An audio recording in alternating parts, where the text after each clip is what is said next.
Thank you, Mr. Chairman, and welcome, Mr. Thank you. Secretary, your first appearance in front of this committee. And I couldn't agree with you more. One of the demands of the American public and the responsibility of Washington, D.C. is to encourage economic growth.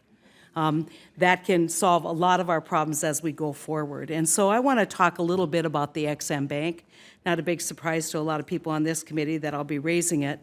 In 2014, EXIM's last fully functioning year, the bank supported 164,000 jobs across the country.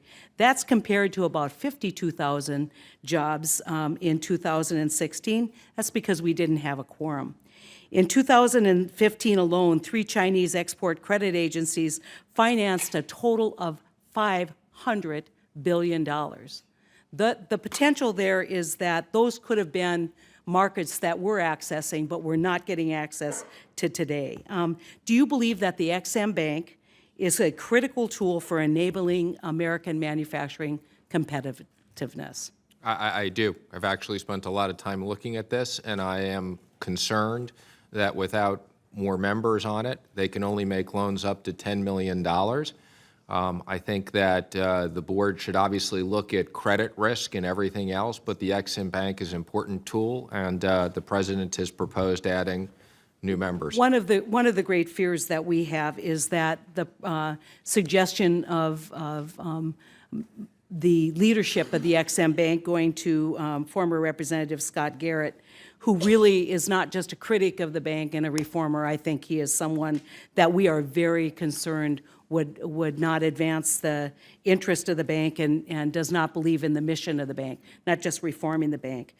Do I have your commitment to work on a bipartisan basis to forward leadership in the bank that would, in fact, make sure that the bank is fully functioning and that these credits are actually come before the board for up or down approval? I'm sorry, I just want to make sure I understood your question. Is it on? My question is, if in fact Scott Garrett's name is advanced to lead the bank as chairman, we are deeply concerned that many of these credits that are $30 billion worth of manufacturing today will not even see the light of day because the head of the bank has the ability to set the agenda for the board. And so it's very important that, I quite honestly don't care if Mr. Garrett is on the board, but I do care if he's setting the agenda for the EXIM Bank. And so my commitment to you, or my question to you, is are you willing to work on a bipartisan basis so that we can move these nominees as expeditiously as possible without getting into the weeds on someone that many of us suspect might be a saboteur of the bank? Yeah, I mean, I can't comment on his specific situation. He was proposed by the president. I would say I can assure you that the president is interested in making sure that the EXIM Bank can lend. We've had lots of business people come in and talk about this, and it is something that Director Cohn and I are deeply involved in. Okay, I would tell you that I raised this issue as early as December with the president and was grateful to hear that he was supporting the bank. But as we move forward, we're already in May, looking to June. We don't have nominees yet, and the nominees that have been proposed, I think, cause great hesitation on our part. And so we'll leave it there. I wrote you a letter May 11th, should have received it by now, about the Central States pension system.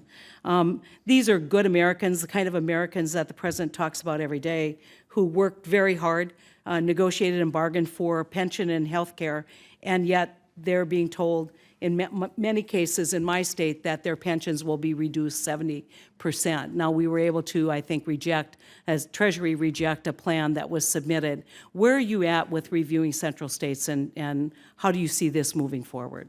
So again, let me just comment on, I do recall this is something that you mentioned at my meeting in confirmation. I'm a lot more familiar today on this issue than I was beforehand. At Treasury, we perform an important function when people make applications on these, but it's not a subjective function. It's a function of we go through and run tests. I share your concerns, and we look forward to working with you and others. It's a complicated issue. It certainly is, and I look forward to your response to the March 11th letter. Thank you, Mr. Secretary.